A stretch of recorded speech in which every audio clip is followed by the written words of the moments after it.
കുടുംബത്തിൽ വന്നു കയറുന്ന പെണ്ണുങ്ങൾ നന്നല്ലെങ്കിൽ ഇങ്ങനെയൊക്കെ ഉണ്ടാവും. ഞാൻ ആ കുരുത്തം കെട്ടാനോട് അന്ന് പറഞ്ഞതാ, എടാ ഈ വക കല്യാണമൊന്നും വേണ്ട, ഏതായാലും കൊള്ളാവുന്ന ആ വീട് നോക്കുന്നൊരു പെൺകുട്ടിയെ കല്യാണം കഴിച്ചാൽ മതി. അന്ന് ജോലിക്കാരി വേണം. അപ്പം എങ്ങനെയുണ്ട്? തുള്ളി പച്ചവെള്ളം കിട്ടാതെ കിടന്ന് ചാവേണ്ടി വരും ഇതിൻ്റെ ഉള്ളിൽ. അവിടേക്കാ പോക്ക്, അവിടേക്കെൻ്റെ പോക്ക്. ഇതൊക്കെ പറഞ്ഞിട്ട് എന്താ കാര്യം? ഞാൻ അങ്ങനെ പറയാ, അവരിങ്ങനെ കേൾക്കുക, എന്നിട്ട് ഇതിനോട് കേട്ടിട്ട് ഇപ്പുറത്ത് കൂടെ വിടും.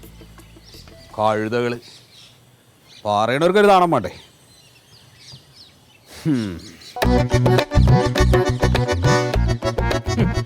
നേരം വിളിച്ചായിട്ട് ഇത്രയും സമയമായി. പച്ച വെള്ളം വേണോ നീ കുടുംബത്തിൽ ഒരു മനുഷ്യൻ ചോദിച്ചിട്ടില്ല എന്നോട്. അച്ഛാ, ഇഡലി ഉണ്ടാക്കിട്ടേ ഇഡലി പാത്രത്തിൽ വെച്ചിട്ടുണ്ട്, ചൂടാറുമ്പോ പ്ലേറ്റിലിട്ട് കഴിക്കണേ. എന്നാ മാവ് അവിടെ വെച്ചിട്ടുണ്ട്, ഇഡ്ഡലി ഉണ്ടാക്കിയിട്ട് വേണമെങ്കിൽ കഴിച്ചോ. അല്ല അങ്ങനെ പറയാലോ. എന്താണ് അച്ഛാ, ഇന്ന് ഞാൻ വൈകി പോയതുകൊണ്ടല്ലേ. എങ്ങനെയാണ് വൈകണത്? നേരത്തെ എണീക്കണം. നേരത്തെ എണീച്ചാലേ ഈ വക കാര്യങ്ങളൊക്കെ നടക്കുള്ളൂ. ആ കുട്ടികളുടെ സ്കൂൾ ബസ് അവിടെ വന്നിട്ട് ഓൺ അടിക്കുന്ന സമയത്തല്ലേ ഇവിടെ കിടക്കപ്പായെന്ന് കുട്ടികളെ വിളിക്കുക അല്ലേ? ആദ്യം തള്ള നന്നാവണം, അത് കണ്ടിട്ട് ആ കുട്ടികൾ വിളിക്കുക. തള്ള കുരുത്തം കണ്ടുകൊണ്ടായാലേ കുട്ടികളും കുരുത്തം കണ്ടുകൊണ്ടാവും. അച്ഛന്റെ പറച്ചിലിട്ട് തോന്നുന്നു ഞാൻ ഇവിടെ ഒരു കാര്യം ചെയ്യണില്ലാന്ന്. എന്ത് കാര്യം നീ ചെയ്യണ്? അച്ഛൻ, ഞാൻ രാവിലെ ജോലിക്ക് പോണത് അച്ഛൻ കാണുന്നില്ലേ? അവിടെ ഒരു 100 കൂട്ടം പണിയുണ്ട്. ആ കഷ്ടപ്പാടും കഴിഞ്ഞ് ഇവിടെ വന്ന് കേറുമ്പോ ഇവിടുത്തെ പണി മുഴുവൻ ഞാൻ തന്നെയല്ലേ ചെയ്യണത്. പിന്നെ എന്താ പിന്നെ പെണ്ണുങ്ങടെ പണി? അപ്പോഴേക്കും പിള്ളേര് വരും, പിന്നെ അവരുടെ കാര്യം നോക്കണം, പിന്നെ ഹോംവർക്ക് ചെയ്യിക്കണം, എന്നിട്ട് നിങ്ങൾക്കൊക്കെ ഭക്ഷണം തരണം. ആ പാത്രം മുഴുവൻ കഴുകി വെച്ചിട്ട് ഞാൻ പാതിരാത്രി അല്ലേ അച്ഛൻ കിടക്കണത്. എടി, ഇതൊക്കെ കുടുംബത്തിലെ പെണ്ണുങ്ങൾ ചെയ്യേണ്ട പണിയാ അല്ലേ? ഇതിപ്പോ അത്ര അക്കട്ട് പറയേണ്ട കാര്യം എന്താ ഉള്ളത്? അച്ഛന്റെ മോനെ ഇവിടുന്ന് ജോലിക്ക് പോണ്ടല്ലോ, അച്ഛൻ ഒരു കുറ്റം പറയണില്ലല്ലോ. അതെന്താ ഞാൻ അവനെ കുറ്റം പറയണത്? അല്ല, ശീതളേട്ടന് വേണമെങ്കിൽ എന്നെ സഹായിക്കാമല്ലോ. എടി, അവൻ ആൺകുട്ടിയല്ലേ, വീട്ടിലെ പെണ്ണുങ്ങൾ ചെയ്യേണ്ട പണി എന്തിനാ അവനെ കൊണ്ട് ജീവിക്കാൻ നിൽക്കണത് നീ?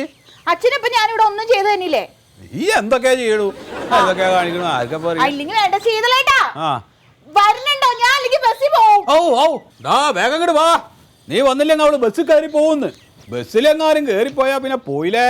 അല്ല അച്ഛൻ നേരം വെക്കുമ്പോ തൊട്ട് ഇങ്ങനെ കിട്ടി കിട്ടി കിട്ടിന്ന് പറഞ്ഞിരിക്കാണ്ടൊന്ന് സ്വസ്ഥത തന്നൂടെ? എങ്ങനെ പറയാതിരിക്കടാ, ഈ ബാക്കി സാധനങ്ങളല്ലേ അല്ലേ? എന്താണ് ഒരു ഇഡലി എടുത്ത് കഴിക്കാൻ പറഞ്ഞാണ്. അപ്പൊ നിനക്ക് അങ്ങനെ എടുത്തോ കാണുന്നില്ലേ? സമയമില്ല, പോകാനായില്ലേ? ഒന്നാമത്തത് ഈ വയസ്സായ ആൾക്കാരുടെ അടുത്ത് ഇങ്ങനെ തറതല പറയാൻ നിനക്ക് നാണല്ലടി. നിനക്ക് ആദ്യം നിന്റെ മോന്ത് കുട്ടി നോക്കിയല്ലേ ഒന്ന് തരേണ്ടത്. കൊടുക്കടാ, കൊടുക്കേ. അവിടെ പൊണ്ണൊക്കെ അവള് നോക്കി ഒരൊറ്റ ഒന്നാ കൊടുക്ക്.